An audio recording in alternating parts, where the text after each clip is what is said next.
Did you know there was a code so powerful, so unbreakable, that even the most advanced military minds in the world couldn't crack it?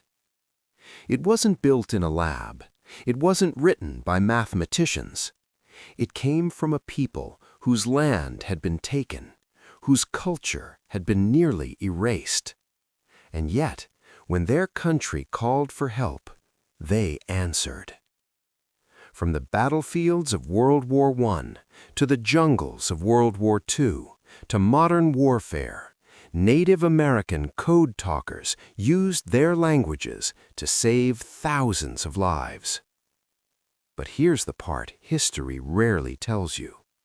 They were protecting a nation that had once tried to silence their voices. Before they became heroes, they were children in a system designed to erase them. In the late 1800s and early 1900s, Native American children were taken from their families and placed in boarding schools. Their hair was cut, their names were changed, their languages were forbidden. Kill the Indian, save the man. That was the policy. Speaking their native tongue, punishable. Languages like Navajo, Choctaw, Comanche weren't just words, they were identity, history, survival.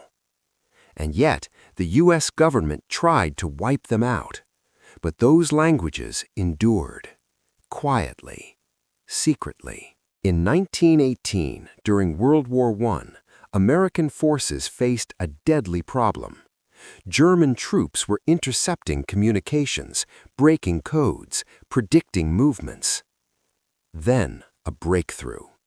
Choctaw soldiers began using their native language to transmit battlefield messages. The Germans couldn't understand it. They couldn't decode it. For the first time, language became a weapon, and it worked. Orders were delivered faster. Attacks became unpredictable. Lives were saved. The first code talkers had proven something extraordinary. 2 decades later, the world was at war again, World War II. This time, the need for secure communication was even greater. Japan had skilled cryptographers. U.S. codes were being broken. The military needed something impossible to decode, something no outsider could understand. They turned to a language few Americans even knew existed. The Navajo language was chosen, complex, unwritten, deeply rooted in culture. But it wasn't enough to simply speak Navajo. They created a code within the language. Military terms didn't exist, so they invented them. Submarine became iron fish. Bomber became buzzard. America became our mother. It was brilliant. Even a native speaker couldn't understand it without training. Young Navajo men were recruited, trained in secrecy. Their first major test came in the Pacific, Guadalcanal. Chaos, jungle warfare, constant danger. Messages had to be sent quickly, accurately, under fire. The code talkers delivered. What once took 30 minutes now took 20 seconds. Commanders trusted them. Soldiers depended on them.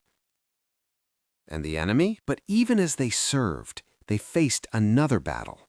Back home, discrimination. They weren't always seen as equals, even in uniform. Some soldiers didn't understand them. Some doubted them.